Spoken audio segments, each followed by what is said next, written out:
Hi class, welcome back. Now we are going to talk about religion and globalization. For this topic, we are going to talk about the following. First, the centralizing of religion. Second, individualizing of religion. Third, rational choice theory of religion. Fourth, and the last is mass media model of religion. So now let's start with the centralizing of religion. The centralizing of religion, with this concept, with the increasing globalization of communication and thus of connectivity, especially since the end of the Second World War, religions have more and more extended themselves globally. Their centers of recognized authenticity rather, and even authority now lie in multiple places and not just or not necessarily in their historic heartlands. So, in simple terms, in the centralizing of religion, this is the spread of religion ever since the end of Second World War. So since the end of the Second World War, the religions now started to spread, not just only to where they came from, like the Spaniards, right? The Spaniards are very known for the ones spreading the Roman Catholic Church across the world, and of course, Philippines is one of it. Furthermore, the centralizing of religion, Christianity, in here, it is possible today to make a case of for Christianity shifting its center of gravity away from the historic heartlands in the global north to the global south. This includes the still centralized Roman Catholic Church, which is now arguably moving to the sort of transnational stance.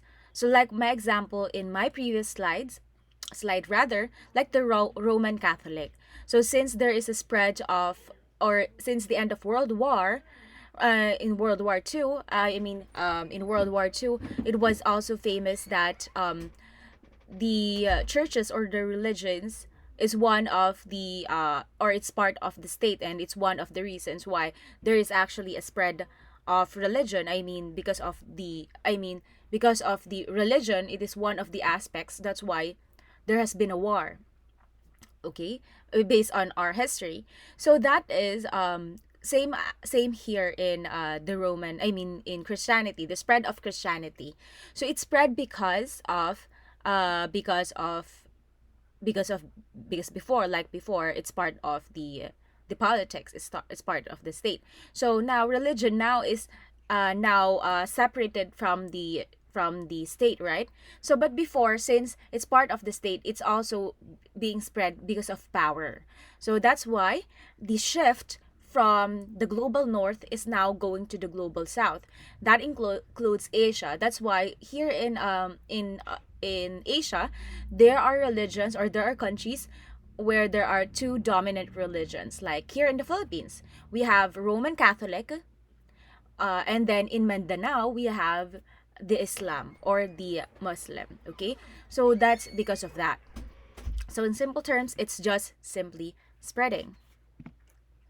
Furthermore, in Islam, the centers for of authenticity for this religion are not just in Saudi Arabia, at Al Azhar in Cairo in Pakistan. It is legitimate to talk about a very convergent and clearly defined global Islam whose center is everywhere and nowhere, including in cyberspace. So, like in Roman Catholic, not only the Roman Catholic was able to spread across the world, but also Islam. Actually, um, Roman Catholic or Catholicism or Christianity uh, and Islam are the two most dominant religions back then. Actually, there are issues of war between the two religions before, but now, of course, it's no longer part of the state. That's why it's simply the religion, or it's just a religion now that is being practiced. Also, not just in one specific area, but also across the world. Okay, we also have the religions like Buddhism, Hinduism, and Sikhism. So each one of them still has an enacted unity that is carried by their adherents, albeit on not a unity founded on centralized orthodoxy or even any uniform orthodoxy at all. So in here, in simple terms, we also have other religions aside from Christianity and Islam. We also have Buddhism, Hinduism, and Sikhism. So in here, um, they have this united adherence to the deity. Okay, so also they are centralized in specific areas, and they also spread. Okay, alongside of course with Christianity and Islam, and with Buddhism and Hinduism and Sikhism, they actually have a different aspect or a different kind of perspective in religion. I believe they are the ones who are at the middle ground before, whenever there are wars in, I mean, before, right? So there are wars in religions like Christianity versus the Islam. But I'm not saying that it still happens today, but before. So Buddhism, Hinduism, Sikhism, since they are, well, not per se the minority, but they are also the ones who place in the middle ground back then. Okay, back then. Okay, so let's talk about individualizing of religion. Individualized practicing of religion, religion a la carte, post materialistic religion, mysticism, and lived religion. So, in simple terms, in here, we have a religion. So, we practice a certain religion or we belong to a certain religion. But in here, when we say individualizing of religion in here, we are actually pertaining to ourselves as practicing our own religion, or the religion that we have for ourselves just to connect with the deity. So it doesn't have to practice, or it doesn't have to practice the religion per se, but you're actually individualizing or concept, or giving your own way how to actually, like, for example, connecting to God in a different way, uh, for you to fit on how to practice your own religion. Or it does, sometimes it does help you to connect more with the deity, or of course with God, or whatever the other religions call it. But in here, you're individualizing. That's why it's called religion a la carte. So just like in food, right? So whenever you order the chicken and you just wanted chicken and rice only without the drinks and fries, you ordered a la carte. So in here, you're just actually focusing on the basic aspects or concepts in religion, and then you're actually practicing it. Okay, so sometimes you does not follow all of the aspects of the religion. Whatever you do, I mean, you are actually individualizing the religion. Furthermore, that's why we have the concept of spirituality. Spirituality expresses religion that is individual, experiential, non-authoritative, and even non-normative. This is the opposite of being collective, dogmatic, and authoritative. Furthermore, in religion, or individualizing religion, here comes the concept of spirituality versus religiosity. So a person can be religious when he or she attended the specific norms that is normal in our church, right? So that is religiosity. So one is religious, meaning he or she follows the church that where he or she belongs with. But when we say spirituality, one here follows as well the religion, but focuses on the spiritual aspect that wherein he or she can connect with. So it focuses on the experiences and how he or she connects with God. So no matter how he or she connects with God or the deity, um, whether he or she will follow the specific aspect of religion. So one can be a very good Christian without actually attending any parades, or what they call this, any traditions of the church. Okay, and also, yes, one can also be a member of, or being a Christian without actually attending any praise and worship. So in here, you're actually being spiritual. You're focusing on your spirituality than being religious. Okay, so there are actually what do you call this? There are actually arguments about the existence of spirituality and also in being religious. Actually, both are good, And it's really bad to actually and judgmental for you to judge whether a person's religious or spiritual, and then tell them that or being a religious or being, yes, being religious is bad and then being spiritual is good. Actually, both are actually good, and it both has or his yes, has its, rather its good and pros and cons aspects. Okay.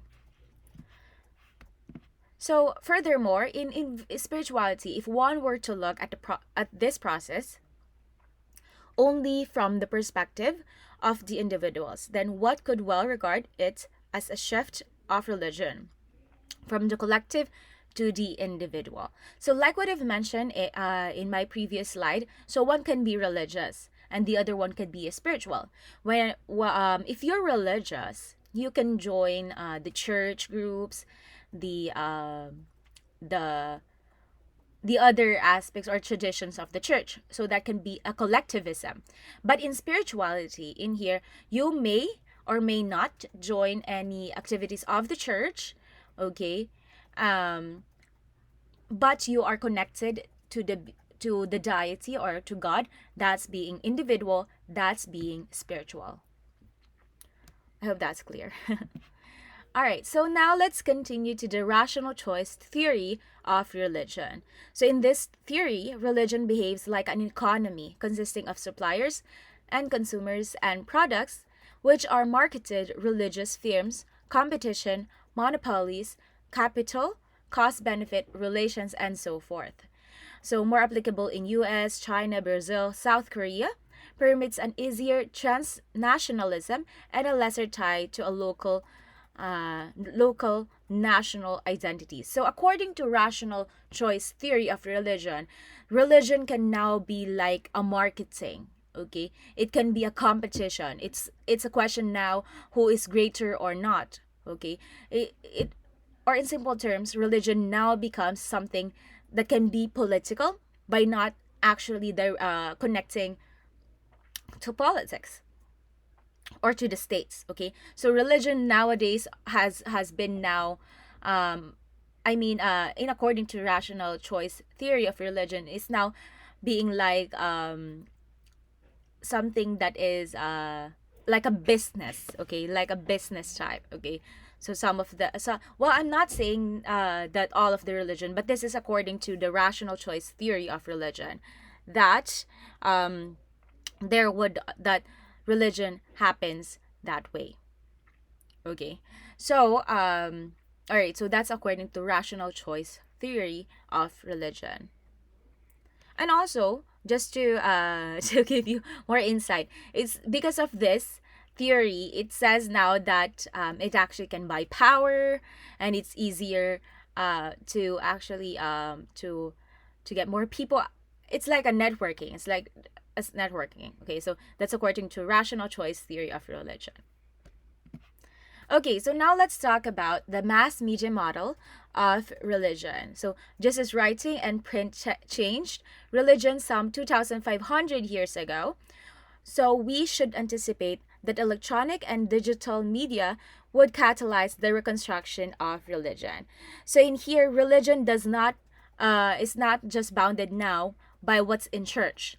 Okay, that what's can be by going to church. Now religion is everywhere. I mean, you can find religion in the TV and television. There are actually religions that can be found um, by switching your TV channels. Also, there are religions. Whenever you go to YouTube, you can actually search talks about religion. So, like, I believe, if I'm not mistaken, Joel Austin is one of it. So, he has this YouTube channel where he actually speak the word of God.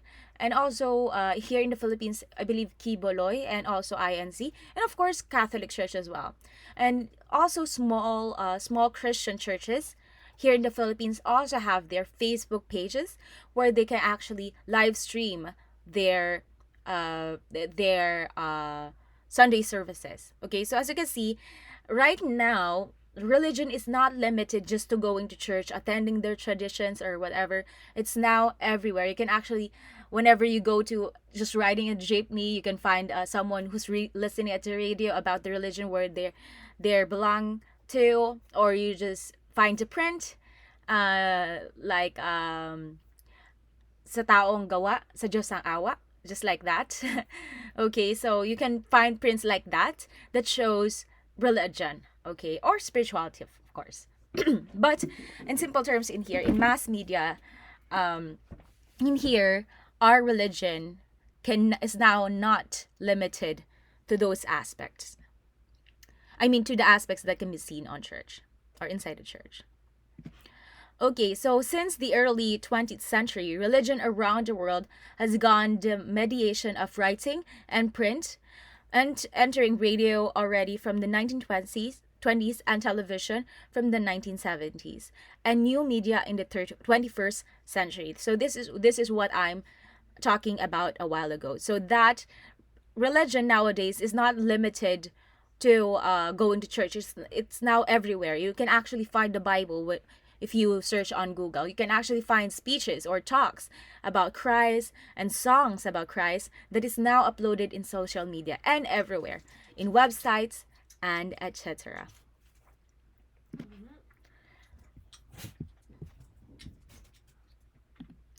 All right. So, such religious communication not only escapes authoritative religious institutions, it takes place across whatever social boundaries one might imagine, results in further the localizing and fluidity of different religions. So in here, it actually gives us as well the actually because of the booming industry of social media, the spread of religion is now easier since you can actually see ads in YouTube where there are advertisements about religions, like asking questions like, "Are you saved?" or do you have a purpose in life?" Like just that questions.